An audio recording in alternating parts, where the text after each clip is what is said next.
I was able to get an internship at Late Night with Conan O'Brien. Oh, wow.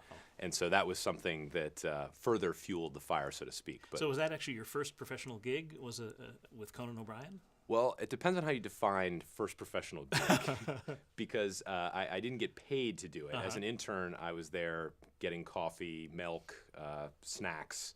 I was actually working in the script department, so I would make photocopies of the script and the rundown every day and bring it down to the director and the AD and stuff like that. But the thing that was really amazing about being on the show at that time was the comedy writers that were writing for the show were particularly just fantastic. I think some of the best comedy writers that were working at the time were on that show and have since gone on to have tremendous writing careers. Yeah. Well, as a freelance writer, sometimes I think if you're a freelance writer, you'll typically hop from series to series. So you'll do a series and maybe it'll last for 16 weeks. Then you'll do a series and it'll last for 8 seasons.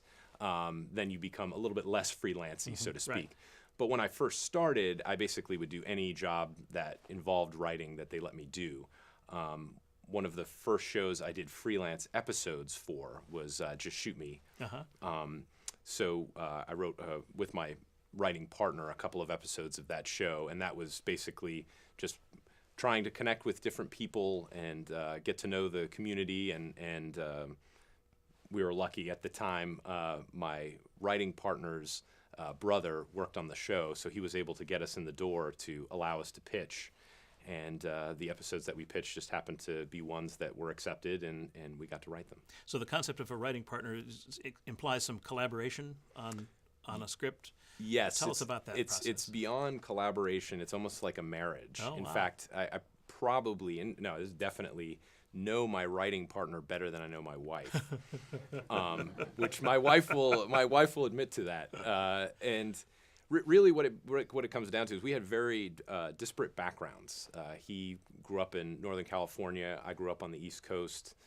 We had different comedy shows that we liked. But I think that's what ended up making us work, is because we had different skill sets, different backgrounds, and we brought those to bear when we sat down and wrote. At the very beginning, this was made for a very contentious relationship because he liked certain things that I didn't like. And sort of hashing that stuff out, and it's literally like a marriage or like a relationship where you have to figure out how you can make that work. So do you actually sit down together like Ira Gershwin and George, or do you trade drafts, or how does that process work? That's how it began. Is we would sit literally next to one another right in front of the computer, and every word that was written, we would say, I don't like that word. Okay, I like that word.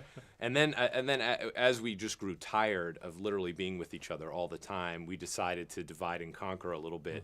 And so, one of us would work on a scene, and while another one worked on another scene, and then we would come together and read each other's scenes and give each other feedback on them. And then it even progressed as we got into producing, where I took on a different role than he did. So I would do more of the story conception and the pre-production of things. And he actually loves to sit in front of a computer and write. The dialogue. Yeah. He would do the dialogue. He would write the drafts. So our relationship kind of evolved as we discovered what we liked about being in the business about ourselves, if that makes sense. That's